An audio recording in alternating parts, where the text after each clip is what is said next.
Welcome to the Kurt and Kenny podcast.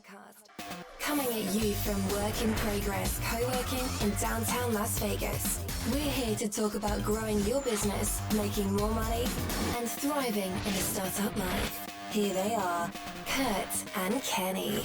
Welcome to episode 10 of the Kurt and Kenny podcast, where today we're going to take on insurance for small business. And we have a special guest with us today, Makeli Scholer of AMS Insurance, who's going to help us figure that out. Today we're going to talk about trying to implement insurance plan in your small business can be intimidating, but it's probably not as hard as you think. How soon is too soon to introduce an insurance plan for your team? How do you choose the right plan? Those are all often questions that Makeli hears, and we brought him in here to help talk about how we might handle those things. So, Makeli, the backstory, where this all comes from is I have, in 5 years of business, health insurance has always been, 6 years, a very hard thing to figure out as far as what to get for me, my family, my partner, my team, if I have to. I mean, all the laws coming around, it's so hard as a business owner, it's so hard to keep figuring out what it is that is required of me as far as health insurance is concerned. Yeah. But before we get into that, shouldn't we really talk about the 7-0 shutout of the San Jose Sharks by the Golden Knights last night? Now you're talking. Now you're talking about something I want to talk about. I am in insurance. Yes, I've been in insurance for about 13 years now. I've known Kenny for a long time. Kurt, I've known you for a shorter time. But I love you guys. I love Neon Brand. I am really quite honored to be asked to talk. I am a subscriber of this podcast. I think I've listened to all the episodes. I really like it. I love the content, and I hope that I can keep that content on the more quality side. So, well, thanks, man. Yeah, Makeli and I go way back. Like I was like 16, I think, when I met you, and you were just a few years older than that. So. Yeah. That was a long time ago. Back then, I was giving you advice about dating. Yeah, that's it. And one day, a long time ago. I had no idea. One day, I'd be answering questions on a podcast. On a podcast. And what's a podcast? I don't know. Yeah, right. Well, that makes at least two of us. So Makeli's from AMS Insurance. Him and his partner and brother-in-law, Cameron Steele, started AMS how many years ago? It was 2005. Yeah, 2005 was a long time ago. Dang. Crazy long time ago. We have an office. It's AMS Insurance. We're in the northwest part of Las Vegas. And we've been doing this for a long time. Yeah. Cameron, he's my brother-in-law, best friend. I married his sister. And we're just joined at the hip. We have houses next to each other. We drive the same cars. We're incredibly nerdy. When we go out and we eat, just yesterday we were at a lunch appointment. And I saw one thing that I really liked in the menu. He saw something else. We're like, here, you get that. I'll get this, and then we'll share. How cute. Pretty much feeding each other. But Locked arms. Yeah, we've been doing this now for a little bit of time. And this is a really good topic. And I'm sure a lot of people have a lot of thoughts, a lot of opinions, a lot of questions. Yeah, so where it came up just 3 months ago or so, finally we had to hire some new people here at Neon Brand, and as we were going through the application pool, everybody expects benefits, which for better or for worse, that's the world we live in. It is what it is. Everybody expects totally. benefits, and up till now we really haven't had to offer that. I mean, I think we're in line with the rules on that. Mm-hmm. No, we're a smaller group. We haven't we haven't had it. Totally.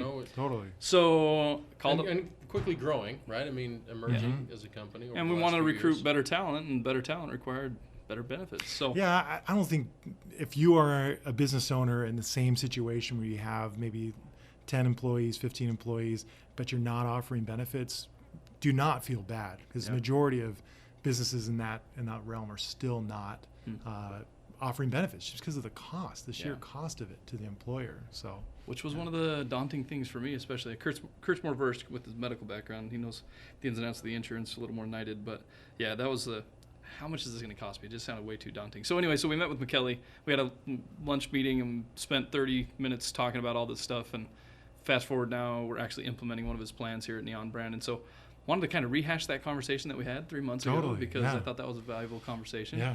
And maybe dig in a little bit more. So I guess to start, if to piggyback off of what you kind of just said was, when do you know, and maybe Kurt has insight here, when do you know that it's the right time to start considering insurance plans for your team? Yeah, that's a really good question. I think to help answer that, just to give you a little background on just the state of health insurance, ever since Obamacare was passed, there's been just major shifts, major changes to the way people purchase health insurance, what health insurance even covers, what it doesn't cover, who gets it, who doesn't get it. It's been just ground shaking. I'm trying to think of the way to describe it, but it has been quite a bit of a change, to say the least. And I don't need to tell you that. That's nothing new. That I'm not telling you anything that you haven't already understood. But just fundamentally, since this is a non-political standpoint. This is just totally how the business has changed since Obamacare came out. 100%. Mm-hmm. And when it was passed, there were things that I was honestly very excited about. I was excited about being able to offer somebody a plan that could not otherwise be approved for a plan. I mean, that was a real issue, and it felt like maybe 70% of the people that we even applied to try to get coverage for, they would get declined. They would get declined. You have diabetes, you have high blood pressure. It used to work on a point system to where once, every pre-existing condition that you had, you would be debited, basically. And once you hit a certain debit point, they would either increase your rates or they would just flat out deny you. And so it was a real issue. Yeah. The good thing about it is the rates were much lower than they are today. So you fast forward to today, where you have Obamacare, which will allow anybody to get a plan, regardless of their health condition, regardless of if they just got out of heart surgery. You can, boom, sign up for a plan as long as you have current coverage, or if there's an open enrollment or whatever, you are able to get a plan. There's nobody that's going to be telling you that you cannot get a plan. So that I was honestly very excited about. But you can't have your cake and eat it too. That's the problem. The costs have continued to go up and up and up, especially on the individual side, to where what we have been witnessing is every year when the health insurance companies have to submit to the public saying, okay, in 2018, these are the plans that we're going to offer. Every year that they have submitted their new plans, we've noticed two things. One, the rates are, the rate increases are crazy, just such high rate increases. Like you're talking about 20, 30% rate increases, and they're already expensive. My family, we were paying about $400 for the whole family before Obamacare. Now we're paying like $1,600, and for arguably worse coverage. And so basically every year that the companies would submit what plans they're offering, and the rates were higher, the rate increases were higher, people were just saying, you know what, I'm done with this. Forget this. I can't do this. This is like paying a mortgage payment. And so you would have the quote unquote healthy people that would leave the system. If you do have a pre-existing condition, if you do have a current condition where you need health insurance, that rate increase is not going to phase you. You're going to be like, yeah, it's fine. That's raise it 50%, raise it 100%. I'm going to keep paying it. I have to go to the doctor. I'm probably going to have a surgery or whatever. And so what it's caused is the system to be full of people that are, quote unquote unhealthy, or people that are putting in claims, that have chronic illnesses. Great. We now cover those people, but the economic side of that is they had the insurance companies that were denying them and not accepting them before are now paying for all of those bills that they weren't previously paying for. Ergo, everybody has to pay more to cover the whole 100% bubble that has been created by the nail it sick on the people. head. Yeah. Interesting. Yeah, the whole concept. Kenny mentioned that I have some experience in the medical field, not a doctor, but I've managed and consulted a number of medical practices, and for me it was devastating to see those changes inside of a practice, because doctors had their costs increasing 20 to 30% every year. Sure. And their practice was growing, so that cost was being magnified by the growth of their practice. And then on the opposite side, insurance plans were getting stingier with reimbursement. Mm-hmm. Yeah. So we had this. I don't know how it didn't collapse, other than we're just a hardy country with people who just stick stuff out, and we just work hard to fix our problems. But it's been very hard for me to watch. It actually raises my blood pressure. This particular topic gets my blood pressure up a little bit for those reasons. And as I think about some of the things that you said there's a couple of follow-up questions I want to ask. In as much of an apolitical stance as we can take on these things, we want to talk about economics of how this applies to businesses and people, really.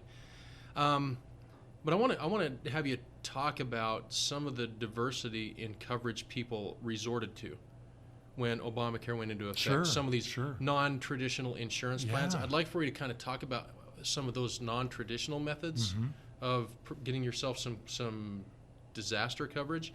And then the other thing that you brought to mind as you were talking there is the other element about the sustainability of the insurance program in general. We talk about 20 and 30% cost increases.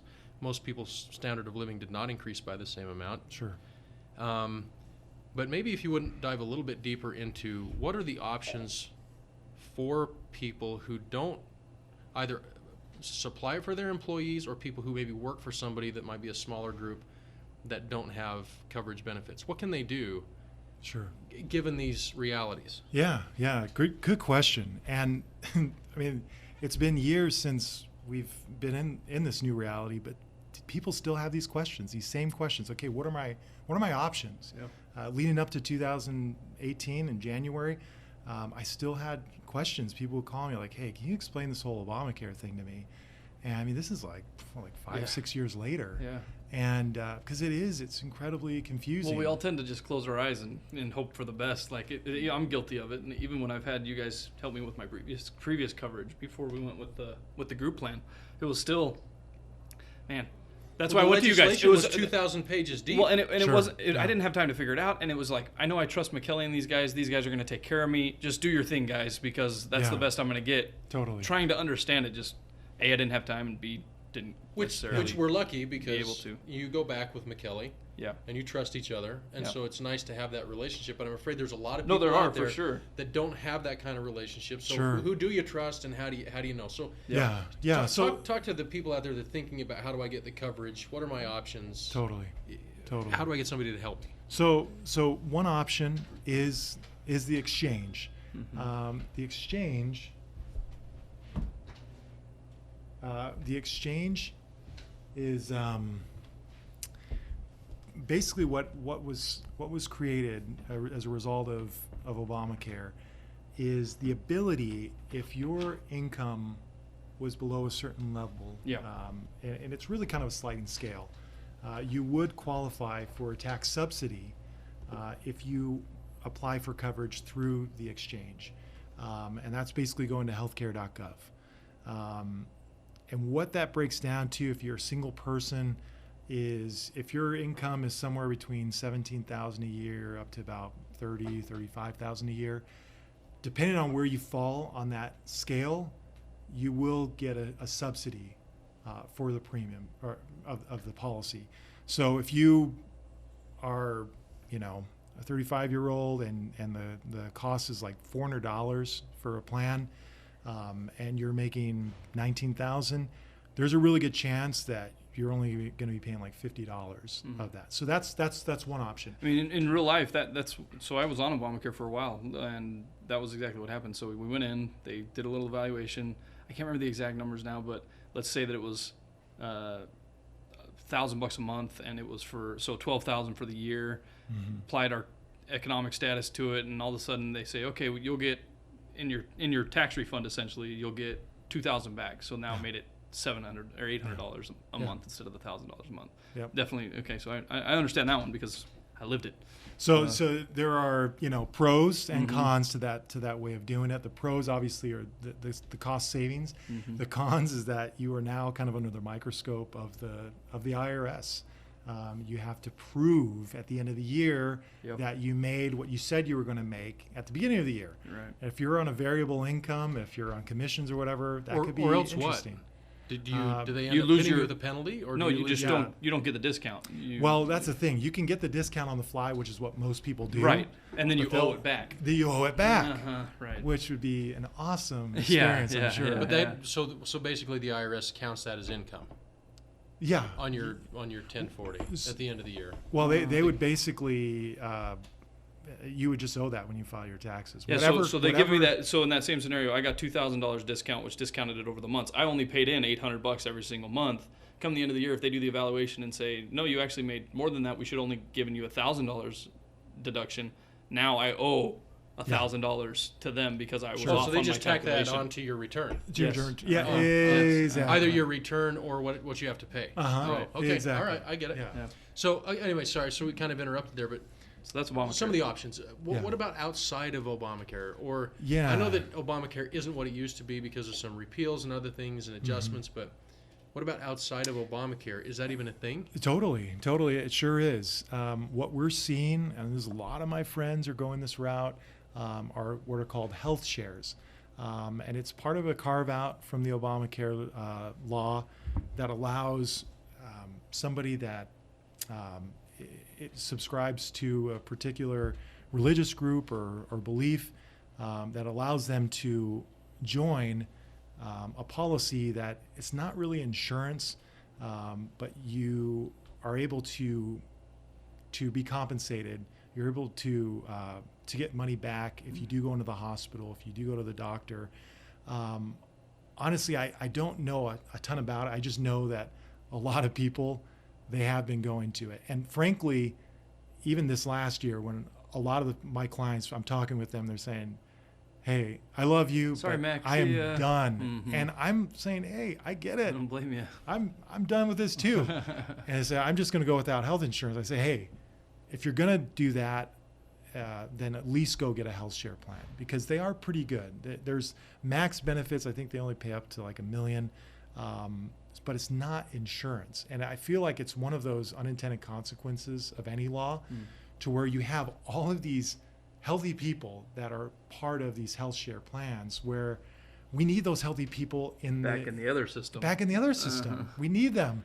And they're all kind of congregated in these health share plans, which I understand is probably really good. They probably work well for 80-90% of what you're going to need to have done. Yeah. But ultimately, it's not major medical health insurance. And so, but I have a lot of good friends that are on It's them. pretty popular. So, I hear about it all but the you time. have to basically attest that you either believe in the Bible or believe in the Trinity or something else, and that's part of the attestation when you first Sign up. join and that. I mean, I'm a Christian myself. My family's Christian, but it's just a sad state of affairs when Yeah. you have to go there to just get a plan that's somewhat decent. So anyway. Yeah. So you got Obamacare, you got health share plans. What else? What else is left? Just to get a plan, signing up normal. just sign up normal, and And that's what we kind just- of talked about earlier. That's the most expensive It's now. crazy expensive, and so kind of circling back around to when is it a good time to offer coverage for Yeah. your employees? This is the year where things have really kind of swapped. They've kind of one cost has gone way up, one cost has gone way down. Until this year, until 2018, the individual rates on the open market have been less expensive than group rates. 2018, that has flipped. Now, group rates are less expensive than individual rates. And that is quite remarkable. And there's a lot of Does that have reasons for something to do with usually more healthy people end up on a group plan because they're offered through the employer, so everybody gets it, kind of a thing? Like, I don't know. I'm trying to figure out the It's a really good psychology. question. Yeah. Really good question. Group insurance tends to perform better loss ratio wise Right. than individual insurance. Like I said before, you have a lot of people that do have pre-existing conditions on individual plans. Up until January of 2018, it was possible to be from another country Just show and up. just show up and Do you have a name? Yeah, I've got a name. Do you have a date of birth? Yeah, I've got a date of birth. Okay, great. Here's your policy. And now we're footing the bill for whatever major 100%, surgery they might have totally. And my heart goes out to the insurance companies that have had to grapple with that, because that's a tough pill to swallow. Yeah. When you know that there's going to be a good chunk of people that they're not even from Las Vegas. And I don't want to get too, but we're not even talking about like the Hispanic people coming up. We're talking about people from other parts of the world coming specifically for a reason to have like a surgery done. Absolutely. They come camp out for 3 months, have the surgery, and then split. It almost was way cheaper to feels come like here than stay where they were there at. are more people that are not Hispanic that we've been seeing that have been requesting coverage, and so it's absolutely so not. Lest we go too far down. Yes, and I don't want to either. No, I don't want me to neither. Yeah. What it comes back to is, to pull it back to why we even have this podcast, is the impact on small business is all of these other factors are contributing to higher healthcare costs. Yeah. But when we thought about it, when we debated this, you helped us, right? I mean, you were sort of our therapist to understand what was right on this. I'm here to listen for our company. That's that smooth voice you hear. Only when you're Polynesian can you have a voice like that. But the counsel, I guess, you gave us was, is this beneficial to your organization? And part of that was the answer, us coming and saying, we've done some math, and even though it's going to cost us a lot more money, does this help us attract and keep better talent? Does it allow us to show some appreciation beyond just a paycheck for what they do for us? Sure. Because we couldn't do it without our team. Yeah. We, not to the scale we're doing it. I mean, if we scaled everything back and Kenny just did what he does and I just do what I do, we probably could and be a two-man band. But we love employing people. We love giving people an opportunity to have a better life than they would have had otherwise. So we like that part of it, and the benefits was just another piece in that growing puzzle of acknowledging that. So let's talk just a little bit about how you structure plans within businesses, because I know that you can create different tiers of plans. There's different coverage options between PPOs and HMOs, but you can also stratify based on roles within the organization. So sure, take some of our listeners, our small business owners, through how that works, so that maybe they can make a better decision. You're now their therapist, like sure. You were when we were having a sandwich. Totally. To help them see the options that are available there. And it was a really good sandwich. I can't remember the name of the place, but man, it was so good. You want to give them a shout out? Man. Goodwich, yes. We love gosh. Goodwich. Yeah. It was so nuts. Everybody go to Goodwich. It's down here. It's awesome. So you guys work in a really cool place. You guys are downtown Las Vegas. I don't work anywhere near here. Every time I come here, it's just got such a cool vibe. Your work environment's really cool. Really good questions. Oh, stop. really good questions about how you can customize, how you can tailor policies for your particular group, whatever your group situation is. They do look at age. They do. It's called age banding, and so the cost per employee will vary. It will vary based on the age of your employees.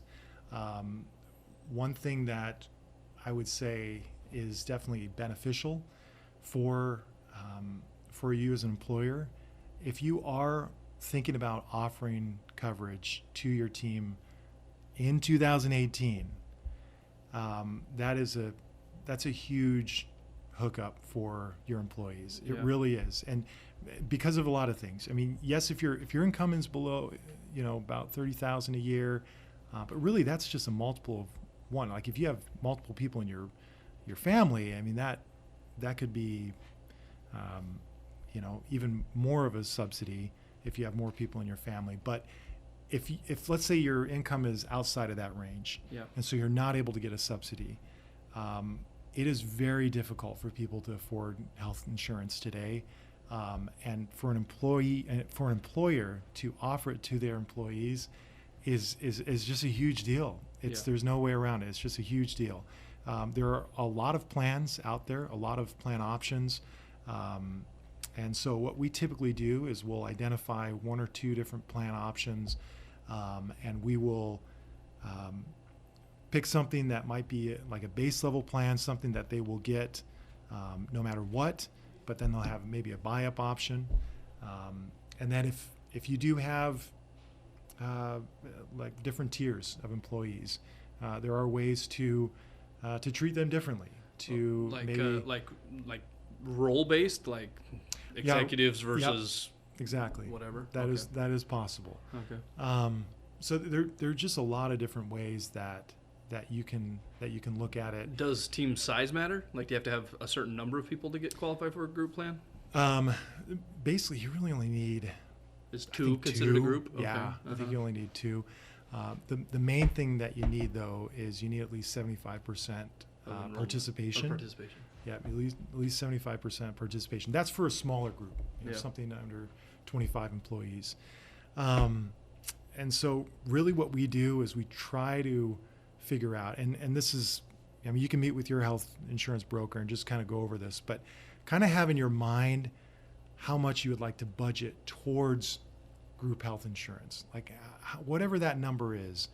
And then your broker can help tailor around that, whether it's the type of plan that you're offering, how much you're contributing to that employee's plan. But it's really a good idea for the employer to try to figure out, okay, how much can we afford? Because it's a significant cost. So one of my points on that, and I hope we can talk about it just a little bit, is what is the cost? Like, what should people start thinking in their mind? Okay, when I have X amount of dollars extra every year, I should start considering health insurance. Like, I know we just signed up for some plans. I don't know if we necessarily went with the cheapest plan or the best plan, or I think we've landed somewhere in the middle. But like, what's like the minimum of what somebody should be thinking? This is going to cost me per employee yearly. Totally. As a reference point. Yeah, and you know what? I will get pretty specific. I have a rate sheet here. Oh, cool. Even better. Even better. Okay, I came prepared. Let's see here. So let's say you're 30 years old. 30 years old. So for a 30-year-old employee, for a 30-year-old, yes, because this is everything is age banded. Yeah. The total cost for kind of a base level HMO plan on a monthly basis. On a monthly basis would be about $227 a month. Full cost. Full cost. Most employers split that in some ratio. That's usually what happens. The employer will split that down the middle.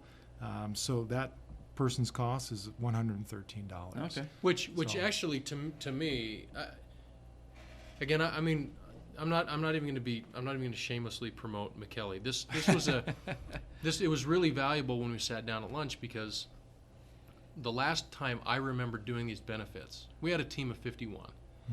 Yeah. And I would have been thrilled at $227 an employee. Yeah. I mean, our split was I think we were somewhere in the 70-30 range. I think we subsidized 70% of our employees' health benefits at that time. You know, we had an organization that was spinning off millions of dollars of revenue in a year, so that was a little easier for us to do. But I was pleasantly surprised post Obamacare to see that there was affordable options for our employees, right? And to be true, I have been a part of those med shares before. Part of the reason for me was because I was in a healthcare organization for so long, and I knew about healthy people. Healthy people don't go to the doctor. Sure. I consider myself a healthy person. Yeah. We go to the doctor when we're broken, right, at my house. And you have to be pretty broken. I've done a lot of super glue sutures at our house. Watched too many doctors do super glue to not try it. But I think that it's an important thing to know that. So, you know, and you go down the sliding scale. For example, if I've got an employee who's got a dependent that's 16 years old, it's $172. Now, that doesn't seem too outrageous, $170 per person to have some pretty good coverage and to be able to have the peace of mind that should we get in an accident, should something happen out on the softball diamond or the baseball diamond or the football field, I can go to the hospital, I can get the kind of care they need, and we can get patched up and get back on the road. And I mean, from the business owner's perspective, like, I'm thinking when we heard these numbers 3 months ago, it's like, well, we're hiring $50,000 employees, so what's 51? what's 51,000 at this point to make sure they have health insurance coverage? What's 52? It's like, yes, that's a lot in the scheme of things, but when you're hiring somebody at a rate like that anyways, it's just a small jump to actually get them a benefit that everybody feels like they should have now. So whether it should be a benefit, whether it should be called a benefit or an entitlement, I could probably go into that, and everybody who knows me that's listening is like, please don't. So I won't. But I'll spare the audience. But I guess the upshot of what we're trying to get at here is, I think as a business owner, as a small business owner, I think that you need to start. And we recommend Makeli, great guy, honest, and been good to us.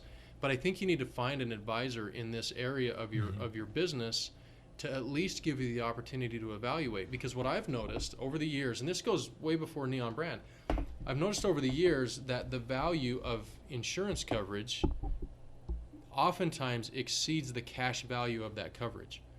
As an employer, it may cost me $300, $400 a month for that employee, but it feels like $800 a month, $1,000 a month to them because they have peace of mind. Sure. So I think that that's an important thing to consider as a competitive part of your compensation agreements with your employees. And I think, for better or for worse, I think it opens up your recruiting, and I think it opens up your talent pool. Yeah, you nailed it on the head. You're absolutely right. Something I see it every day, and it doesn't seem that mystifying to me. But for most people, gosh, it's like I can't even imagine how I'm going to figure out how to get health insurance, and the cost of that health insurance is going to be way more than I can manage to take on myself. When you as an employer kind of just take that off their plate of worry things, the things that they worry about, it's huge. The value's there. And as people get older too, that becomes more important. 5 or 6 years ago, I still kind of felt like I was a bit invincible, and I thought, I'm healthy, and if I need coverage, I'll just go negotiate with a doctor. Man, you're setting me up so well. You're setting me up. There's no need for that. Okay. Well, you got to use it. Every podcast. This guy is a joker. I was waiting for it. But as you get older, you start to think about those things, or as you start to have a family, or as life comes your way, the value of security so far exceeds the expense to get it sometimes. And I don't know economically if I agree much with insurance for people under 40 years old. But when you have to start thinking about cancers and diabetes and some of these other things that come with aging, I think it's a truly an asset to offer to your employees. And I think it makes you a more competitive employer.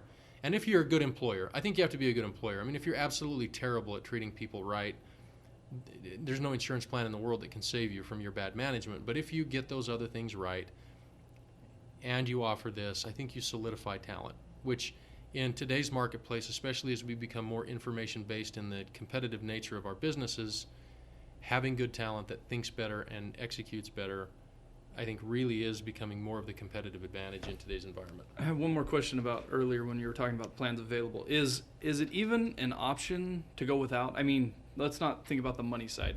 For whatever reason, in my mind, at some point I heard that it is illegal to go without health insurance. Is that true? Or was it ever true? There's just a fee that's attached to your taxes when you file your taxes. Okay. Yeah. Is that still? But that mandate's gone next year, right? Wasn't that the individual mandate that you're talking about? Yeah. That goes away in 19, right? Okay. Didn't that get repealed? Yeah. No, it's this year. Is it this year? Yeah, that was one of the 2017 the tax bill. Yeah. They repealed the individual mandate. So the individual mandate was what caused it. If I remember it, I could be wrong, but it was the individual mandate that said you have to And it have got insurance passed, huh? at a certain level. But I think that individual mandate was, and it wasn't illegal, but it was you were a charged penalty. a tax. Yeah, you were in you charge were of It was penalty. a penalty. Yeah. Yeah. Well, that's getting political. Oh, sorry, not Yeah. anyways. I mean, Yeah. Anyways, but there was a penalty. anyways. Technically, a penalty. I mean, that's it's just crazy in the first place to have to be forced to do something, to get something. And frankly, that was what was required to get the law passed. You had to have some sort of individual mandate.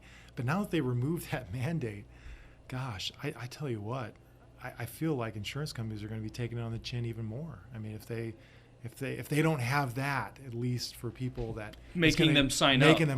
Yeah. Like, you don't think though, with the reduction in the individual cost for the plans, you don't think people will come back to it? Group plans. Individuals still expensive. Doing good. Individual is crazy expensive. Individuals is the opposite direction. Yeah. So which that would only compound the issue even more. It would compound it. Yeah. Okay, so man, it's so hard to not get political on this. Yeah. I'm not trying to, but so one of the things that happened when the new tax plan went into effect in 2018, we saw major corporations offering cash bonuses to every employee. Mm-hmm. I can't remember who the first one was. Maybe it was Amazon. AT&T, yeah. They give a $1,400 bonus to every employee. Wow. The upper tier people, they got more. So do you think that, or maybe I should ask, have you seen it where more small businesses like us are seeing that the group plans are coming down in cost and they're seeing this as an advantage and they're coming to you more, or are we still sort of frozen in time on that? That's a very good question. And I feel like people are slowly coming out around to it. And it's been this thing that we were just kind of made aware of leading up into January 2018. We're looking at the numbers, we're like, wait a second, do we have the right rate sheet here? Yeah. Like, is this really 2018? And is this really the 2018 rates for individual? And we're looking at each other like, oh my gosh, these are decent. Yeah. These are pretty decent. And so we are hearing a lot of people that have not offered plans, or maybe they have a really small business and it's just like a family-run business, and they're trying to think, hey, how can we make a group plan for our own family? And so we're getting a lot of that as well. That was one of the drivers for Kurt and I. We were both paying for our own individual plans up until recent, and now when we looked at the pricing here, it was like, well, sheesh, we're paying about the same, but we're getting exponentially better coverage. Yeah, the coverage was the big thing for us. The coverage has improved significantly from what we did have. Yeah, right? That was the big clincher for me. Yeah, because I'd have been more than happy to just keep going on with what we were doing, but when I saw the coverages, the deductibles were lower. For a lower deductible, better co-insurance coverage for a PPO. I mean, the one plan that really sold us was we were able to get a PPO with a lower deductible than the best HMO with a high deductible we could have gotten 2 years previous. Sure. So maybe just a parting thought, Makeli. I mean, as we wrap it up, I think number one, we can't thank you enough for being here, because I know that where we are is where many businesses are or will be very soon, and I hope that they benefit from this. But maybe just a parting thought for people who are in a position where they're deciding on insurance and they could use some help. And you can always contact us to get Makeli's information. We'd be happy to share it, and I'm sure you'd be happy to have it. AMSinsurance.com. Yeah. AMSinsurance.com. Yeah. Didn't we build the website? Yeah, we did. Yeah, okay. So but anyway, maybe just a parting thought for us. Totally. And again, thank you for this opportunity. It is kind of, I feel, I think, lucky that I get to live at this time where I was able to kind of see what it was like before and what it's like now. And kind of such an exciting time. Just changes. Not for better or for worse, but just exciting. Changes. I feel like I'll be able to tell my grandkids, about it. And so, if you have questions, please feel free to reach out to me. Reach out to my team. We really enjoy talking with people and helping people answer questions. Whatever. We're not pushy at all. If you have questions, feel free to give me a call, and I'd be happy to walk you through it. Health insurance is very, very difficult, very opaque for people, and I totally get it.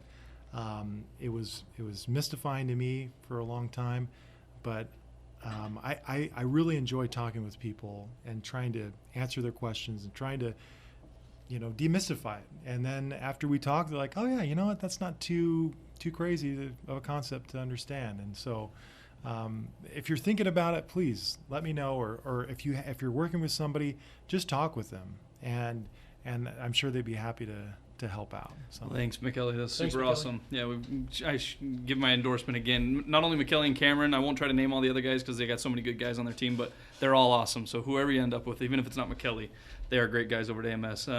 Next week, just so you guys know, we'll be podcasting on a topic we deal with every day. The marketing world is full of jargon and technical terms that business owners think they understand, but they definitely don't. We'll define some of those in our next episode. So thanks for listening. We'll catch you next week. Later.